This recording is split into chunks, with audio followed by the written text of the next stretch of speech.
So today I want to talk about debt repayment, which is something that I feel you need to get out of the way so that you can truly focus on being consistent and building up your investments. So thank you guys who have checked out my community tab, answered some of my survey questions, left me comments over there. So in this particular survey that I'm sharing right here, debt repayment came in second place on what step are you focused on towards becoming financially fit.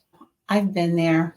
I know it's challenging and, overwhelming at times, but you have to get through it because that's the only way you're going to become financially free is getting rid of the debt. So let's go through a few steps. And I'm also going to share some of the steps that I took when I was pushing through to get rid of my credit card debt. If you're not already, subscribe to the channel. Let's get started.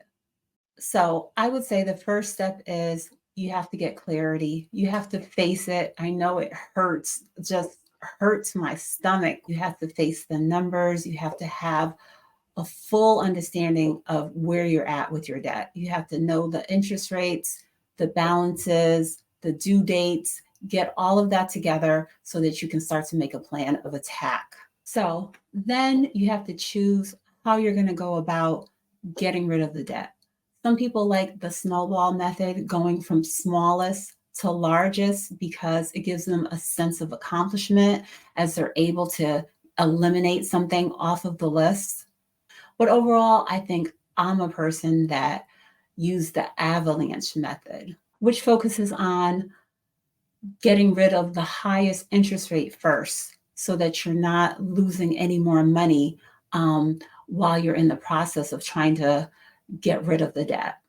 So I had 3 major credit cards. I had Bank of America, Chase, and Citibank. When I got a credit card paid off, I would contact the credit card company and ask them what offers they had available in order to do a balance transfer from one of the higher interest cards to the card that had just got cleared up.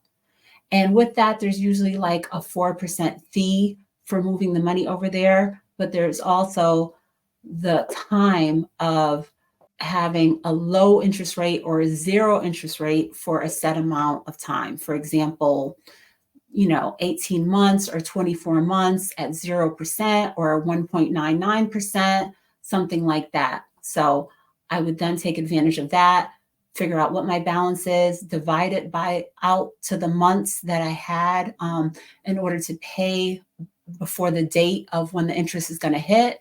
And then I would just be plugging away at it month after month, week after week. I pay my credit cards. Some of my credit cards, like the Bank of America one, very easy for me to pay. I can pay it daily.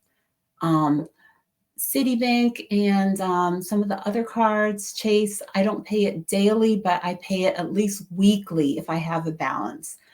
So that was my approach to getting rid of the debt. Paying it down, moving it from card to card, and just focusing on getting them all down to zero.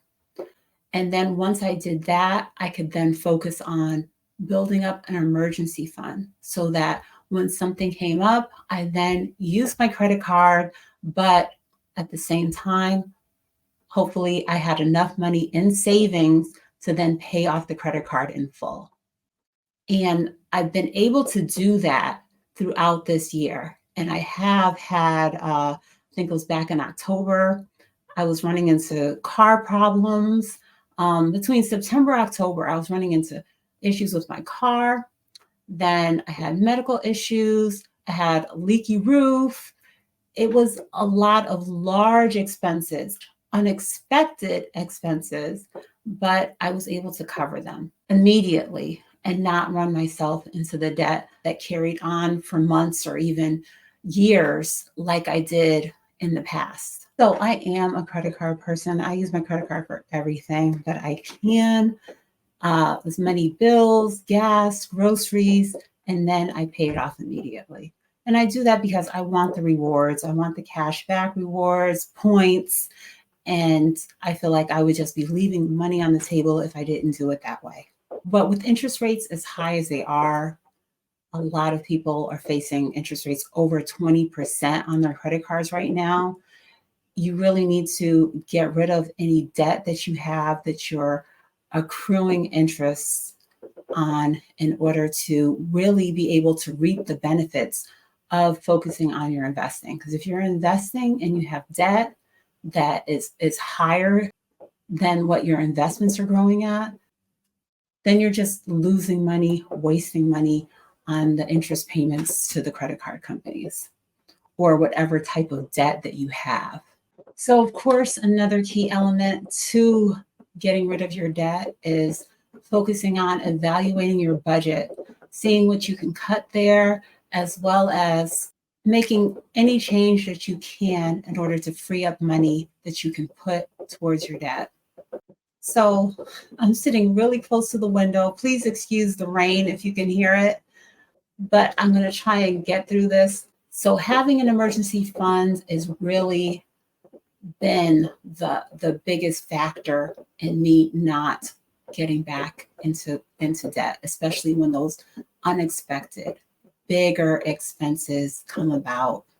Another thing I wanted to touch on is just calling up your credit card company and just asking, is there any way that you can lower my interest rate? Just try to negotiate with them. Make sure you're in touch with them, that if you're having any issues with paying on time or you're getting close to the limit or something like that, because I usually take on the mentality of it doesn't hurt to ask. All they could do is tell me no. And with credit card negotiations, that's one of them. It doesn't hurt me or bother me to pick up the phone and try to ask. If I'm trying to, change my cable service, if the price goes up or something like that, I'll pick up the phone and I said, I've been a customer. Is there any way that you can give me a lower price? I've always been like that. And a lot of times it does work. And I am able to get some type of discount. So I know it's hard. I've been there, but I'm glad it's out of the way now so I can truly focus on things that are more important to me, like investing for myself, investing for my daughter. If you found this video helpful, don't forget to subscribe, hit the like button, share it with someone who might get some motivation and tips from what I've shared. Thanks for watching. Okay, bye.